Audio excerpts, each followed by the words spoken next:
Hello friends, welcome to our channel. दोस्तों, हम आपके लिए एक और वीडियो लेके हाजिर हैं, तो चलिए वीडियो शुरू करते हैं।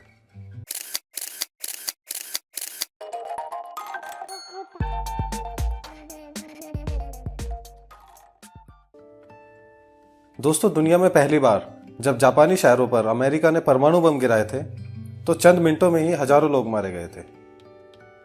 परमाणु बम के विस्फोट से वहां मशरूम के शेप में एक बड़ा आग का गोला उठा और आसपास का तापमान 3000 डिग्री से 4000 डिग्री सेल्सियस पहुंच गया था। विस्फोट से वहां इतनी तेज हवा चली कि 10 सेकंड में ही यह ब्लास्ट पूरे हिरोशिमा में फैल गया। लोग धूं धूं कर जल रहे थे। कई लोग तो जहां थे वहीं भाप बन गए। अगस्त 1945 की यह घटना जापान के इतिहास में सबसे विनाशकारी साबित हुई।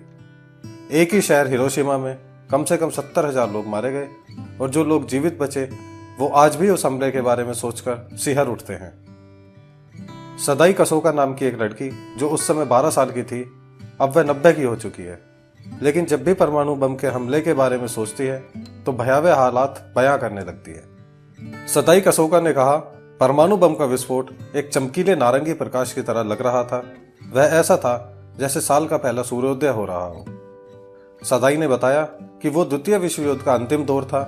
6 अगस्त 1945 को अमेरिका द्वारा सुबह 8:15 बजे हिरोशिमा पर दुनिया का पहला परमाणु बम गिरा दिया गया। उस परमाणु बम को लिटिल बॉय नाम दिया गया था। विमान से गिराए जाने पर वह 43 सेकंड हवा में रहने के बाद सतह से ऊपर ही फट गया। सदाई कहती हैं कि मैं अपनी दादी के साथ घर में अकेली थी। जब धमाका हुआ तो उस विस्फोट ने घर की मोटी मोटी दीवारों को भी गिरा दिया और शीशे चटक कर बिखर गए। जान बचाने के लिए हम दोनों एक जगह पर जाकर छिपे। उन्होंने 6 अगस्त 1945 की घटनाओं को याद करते हुए कहा, एक पड़ोसी ने हमें बताया कि पूरे शहर में आग लगी हुई है। सदाई कहती है कि घंटों तक मुझे पता ही नहीं चला कि मेरे माता पिता बच गए हैं या नहीं। जब मेरा भाई मेरे पिता के शव को घर लाया तो वह जीवित था, लेकिन इतनी बुरी तरह से झुलस गया था कि मैं उसे पहचान ही नहीं पाई। सदाई ने बताया, वह एकदम काला नजर आ रहा था, उसकी आंखें निकल रही थी। अंत में मैंने उनको उनकी आवाज से पहचाना। उन्होंने कहा, मुझे पानी दो, और फिर उसने मुझे मां की तलाश के लिए वापस जाने के लिए कहा। सदाई ये बताती हुई लंबी लंबी सांसें लेने लगी।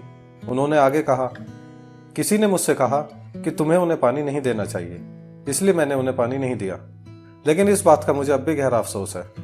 सदाई के पिता की 2 दिन बाद मृत्यु हो गई थी। अगले दिन उसे पता चला कि उसकी मां की भी हत्या कर दी गई और कई अन्य पीड़ितों के साथ पहले ही उसका अंतिम संस्कार कर दिया गया था। परमाणु बम से होने वाली मौतों की सटीक संख्या आज तक स्पष्ट नहीं है।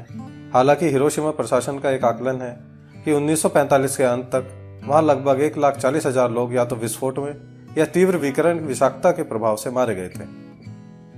आपको बता दें कि उस समय तक हिरोशिमा की कुल आबादी 3.5 लाख थी, जिसमें अधिकांश नागरिक मारे गए और जो जीवित बचे उन्हें कई बीमारियों ने घेर लिया। तब से जापान में ढंग के बच्चे पैदा नहीं होते।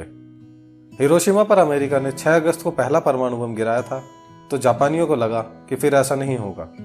लेकिन उसके कुछ दिन बाद 9 अगस्त को हिरोशिमा से लगभग 400 किलोमीटर दूर नागासाकी पर भी अमेरिका ने और भी घातक परमाणु बम गिरा दिया।